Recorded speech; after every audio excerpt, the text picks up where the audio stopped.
Hello, and welcome to Back to School Night with Mr. Satz. This is Algebra 2 with Andrew Satz, and I have been at the Yale School for 9 years. This is my ninth year at the Yale School, and I've been teaching Algebra 2 for the entire time.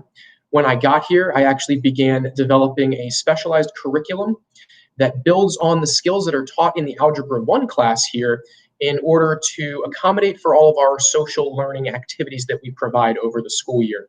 So because of all of the activities that we provide, because our school is specialized for social learning, the curriculum all needed to be redone in order to accommodate for all of that time. So when I first got here, I actually rewrote the curriculum for Algebra 1, Algebra 2, and trigonometry so that they would all flow nicely into each other. So right now I've been teaching this Algebra 2 curriculum for well over 5 years, and I've been teaching this population, again, this is my ninth year at Yale, so I have been teaching this population these specific skills for a long time. I can assure you that your student will be successful in this class and will learn a ton. Most of that is predicated on them just coming to class and doing the work. So far with the remote instruction, I have had a lot of luck, but I could have more. Right now, I would say that I probably get about 60 to 70% of the students in my Google Meets. And that 60 to 70% are the ones making the most progress. So if your son or daughter is attending the live Google Meets with me, I can promise you that they are making progress and learning a ton of math on a daily basis. If they're not attending the Google Meets and they're trying to complete these assignments on their own with video recordings, they're probably not making the same type of progress, and I would encourage them to join the Google Meets as much as possible.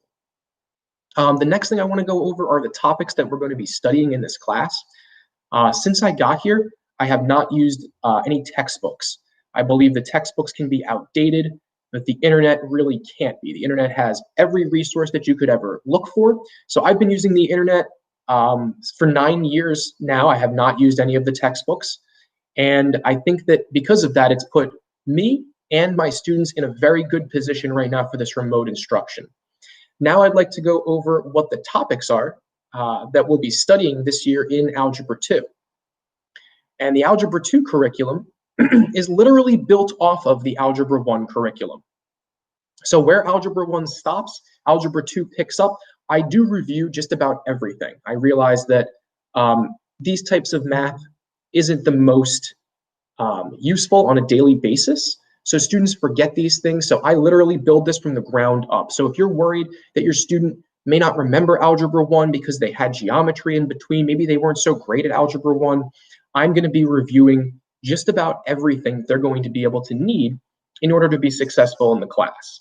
So for example, in our first unit, we start from the very basics of plotting points. Typically, that's actually found in a middle school or a pre-algebra class, maybe even elementary school. But I need to make sure the students can plot points or they're not going to be successful at all of those other things. So right from the get-go, we start by building it up from the ground up. We go into graphing linear equations. Again, that's typically found in an Algebra 1 curriculum, but in order for them to be successful in this Algebra 2 class, they certainly need to remember all of that and have it right at the front of their brain. So I teach it again. It should be nice and quick. In fact, most students have already gone through these topics nice and quick. We go on to function notation, which is new. It was not covered in Algebra 1, especially if they took Algebra 1 a couple of years ago. The Algebra 1 curriculum is slowly also changing to incorporate a lot of these things. But many of these things were not taught in Algebra 1. So my goal when I created this curriculum was to create 3 units that I thought we could get everything done in. So in this linear unit, in linear equations, my goal is for all the students to learn everything about linear equations, literally from the ground up though. So we start with plotting points, we get into function notation, we take a look at converting set notation to interval notation, we'll take a look at domain and range. We're also going to be going over graphing systems of linear equations in all 3 different methods, as well as graphing systems of linear inequalities. I will say that graphing is the most challenging thing to do remotely.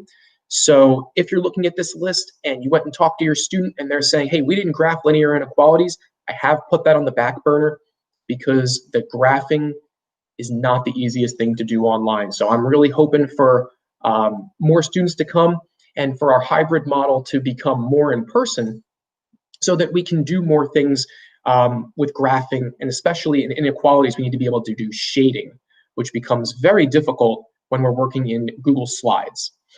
In Unit 2, we go over all of quadratic functions and equations. So they learn how to solve all different quadratic equations. They're going to learn how to complete the square, use the quadratic formula, and be able to graph both forms of quadratic functions.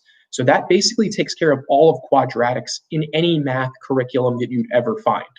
The last unit that we're going to get into is the polynomial equations unit, which ends with the most important skill that I will teach all year, which is factoring polynomials. So we will be taking a good amount of time at the end of the year to ensure that all students learn factoring polynomials. In order to be successful in trigonometry, students have to be able to factor polynomials, or in any other higher math, calculus included.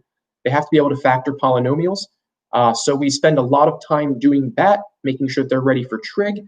And in case you're worried that they might forget that when they get to trig, of course, I review that at the beginning of the year in trigonometry fully, and they actually take another quiz, the same quiz on factoring polynomials a second time, just to ensure that they got it the first time.